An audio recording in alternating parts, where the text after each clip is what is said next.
Good afternoon and welcome to NTV News. I'm Siksha Sharma. Let's take a look into the headlines first.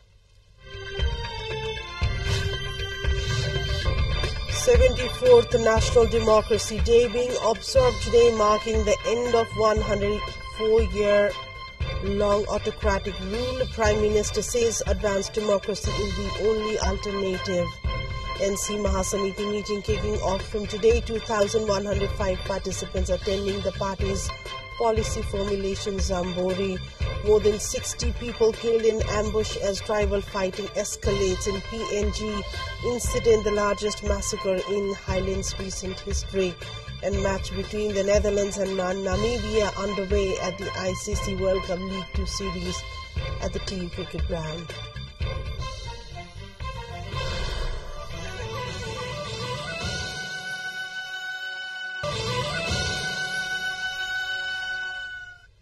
Welcome back to NTV News, taking a look into news in detail now. Nepal today is observing the 74th National Democracy Day, organizing various programs. The day is celebrated in commemoration when the Nepali people stood against the then autocratic Rana regime, subsequently establishing democracy for the first time in the country. As a result of the struggle and sacrifices of the people, the Rana regime ended on Fagun 7, 2007 Bikram Sambat, beginning a new era of democracy. Notably, Shukraraj Shastri, Gangalal Shrestha, Dasrat Chand, Dharma Bhakta Mathema and others sacrificed their lives to liberate their fellow Nepalis from the autocratic rule. The government has given public holiday today to mark the day. Meanwhile, a special program was organized in Turikale of the federal capital this morning, marking the occasion of National Democracy Day. Speaking on the occasion, Prime Minister Pushpakamal Dahal said that the immense potential brought about by the federal democratic system of governance should be realized into opportunities. Speaking at the official ceremony held in the morning at Nepal Army Pavilion in Turikale, he emphasized the need to build a strong foundation for socialism while strengthening the Federal Democratic Republic, stating that democracy is a system that builds the foundation for political, economic, social and cultural advancement, along with people's participation. Prime Minister Dahal expressed his belief that the democratic system in which the people elect their own representatives will create a basis for progress and development of the nation. The Prime Minister noted that continuous development and sustainability of democracy is only possible with people's sensitization and ownership. Present on the occasion were President Ramchandra Paudel, Vice President Ram Sahai Prasad Yadav, House Speaker Devraj Gimire, National Assembly Chair Ganesh Prasad Timosina, Chief Justice Vishwambar Prasad Shrestha, ministers, chiefs of constitutional bodies, among other dignitaries. On the occasion, a contingent of Nepal Army offered a gun salute to the head of the state. Various acts, including Nepal Army's floral shower and parades from all three security agencies and other organizations, were also displayed at the function held at Turikale of Kathmandu this morning, marking the 74th National Democracy Day today. Today, Nepal commemorates both the Election Day and Democracy Day, honoring the historic milestone when Nepali people acquired the right to vote. The slogan for this year's event is Success of Elections, Extensiveness of the Election Education. The day is observed since 2073 Bikram Sambat in commemoration of the first general elections held in the country on Fagun 7 2015 Bikram Sambat. On the occasion of National Democracy Day and the 8th Election Day, Chief Election Commissioner Dinesh Kumar Thapalia extended best wishes and conveyed a message emphasizing the importance of voting and election participation to the general public.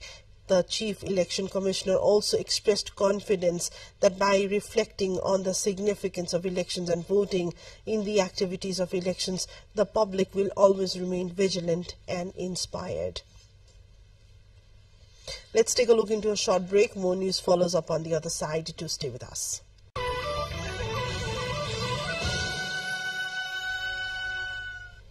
Welcome back to NTV News, taking a look into further developments. The Nepali Congress is organizing its Mahasamiti meeting from today.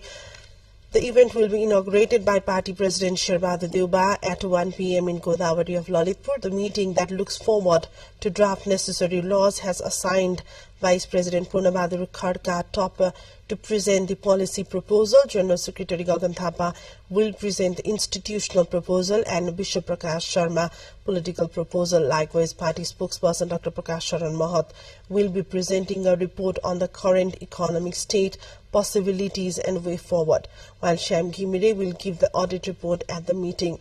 A section of Nepali Congress leaders have officially launched a campaign for the restoration of Hindu state and have vowed to make it an agenda of the Mahasamiti meeting. Altogether, 2,105 participants are attending the Zambori. Among the participants, 165 are Central Committee office bearers and central members, 1,780 members representing from the House of Representative constituencies, 89 from Nepali Public Relations Committee and 69 from the sister organizations. The Recommendation Committee has suggested Professor Dr. Chitra Bahadur Burathoki, Professor Dr. Keshar Jang Baral or Professor Dr. Tankanath Tamala to fill the vacant Vice-Chancellor position at the Tribhuvan University. These three individuals were shortlisted from 43 applicants. In accordance with Section 18(2) of the TU Act 2048, the final appointment among these candidates will be made by Prime Minister and University Chancellor. After the term of VC Professor Dr. Dharmakanta Baskuta expired on 3rd of November last year, Prime Minister and Chancellor Pushpa Kamal Dahal had formed a committee led by Secretary Suresh Adhikari and Dr. Chandrakala Kimire, head of the Department of Buddhist Studies, to select the new VC at the TU. Dairy farmers in Chitwan expressed their frustration by pouring 80 litres of unsold milk onto the road to protest long-standing payment issues. They demanded immediate resolution from CDO Bhupendra Thapa, stating they have not received payment for their milk since July. The dairy industries owe them a total of 520 million rupees, with Chitwan producing 350,000 litres of milk daily. Farmers accuse the dairy industries of refusing to collect milk, resulting in what they refer to as a milk holiday. And let's take a look into a short break. More news follows up on the other side. To stay with us.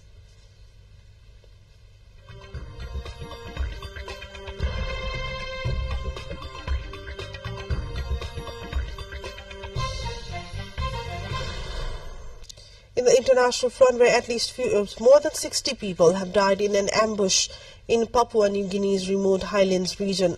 The victims were shot dead during a tribal dispute in the Enga province over the weekend. The BBC has quoted the National Police spokesman as saying authorities have appealed for calm and they say they expect the death toll to climb. The highlands area has long struggled with violence, but these killings are believed to be the worst in years. Police have started collecting bodies at the scene near the town of Wabag, roughly 600 kilometers northwest of the capital, Port Moresby. Israel on Sunday condemned Brazil's president for comparing the war in Gaza to the Holocaust, accusing him of being anti-Semitic and dramatizing the Nazi genocide of European Jews during the World War II. The outcry further strained relations between the countries, which have deteriorated since President Luiz Inácio Lula da Silva returned to office last year. Lula has portrayed himself as a leader of the Global South, a loosely defined group of developing countries. Speaking to reporters at the African Union Summit in Ethiopia, Lula said that what is happening in the Gaza Strip and to the Palestinian people has not been seen in any other moment in history. Actually, it did when Hitler decided to kill the Jews. Such comments strike a raw nerve in Israel, a country established as a haven for Jews in the wake of the Holocaust. Israel rejects any comparisons of its conduct in the war in Gaza to the Holocaust. Meanwhile, thousands of Israelis protest against the government and the judicial overhaul, demanding that new elections be held there. This comes as Israel has faced increasing calls, including from its closest ally, the US, to hold off sending troops into the southern Gazan city of Rafah, where some 1.4 million people have fled. But as the war has passed the 4-month mark, protests against the government have been strengthening. On Saturday, calls for an immediate election were heard over a deafening din of air horns. A red flare was lit in the middle of a drum circle that beat out marching tunes. Flag-wielding demonstrators started down half a dozen police officers on the horseback. Large anti-government protests over plans to weaken the nation's judiciary were once a routine occurrence in Israel before the outbreak of war. A quick look into the highlights of what's coming up next.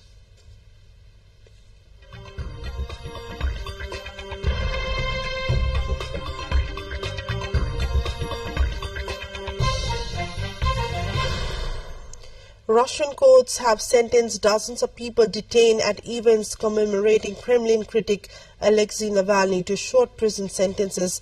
Official court announcement showed with 154 sentenced in St. Petersburg alone. Details of rulings published by the city's court service on Saturday and Sunday showed 154 people had been given jail time of up to 14 days for violating Russia's strict anti-protest laws. Rights groups and independent media outlets reported a handful of similar sentences in other cities across the country. The 47-year-old Kremlin critic died on Friday at the Arctic prison colony, where he was being held on charges widely seen as retribution for his campaigning against President Vladimir Putin. Police over the weekend arrested hundreds of Russians in dozens of cities who came to lay flowers and light candles in his honor at memorials to victims of Stalin-era repressions. Time for sports update.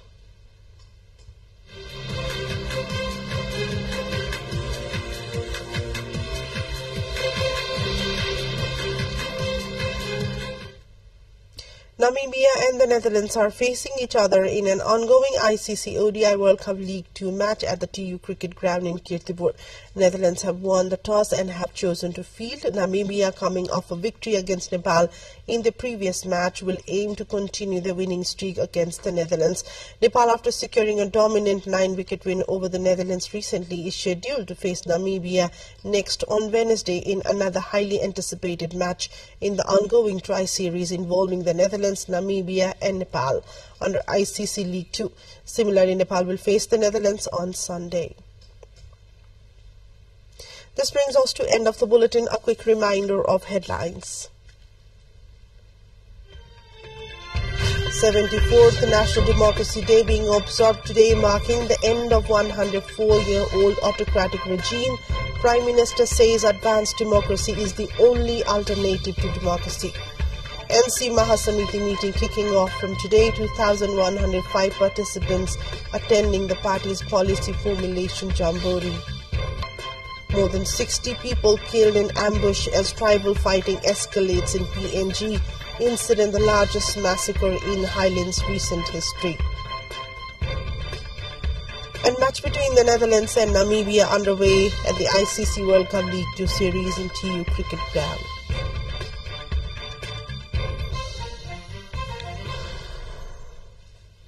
That's all for now. Thanks for watching. Have a great day ahead and namaste.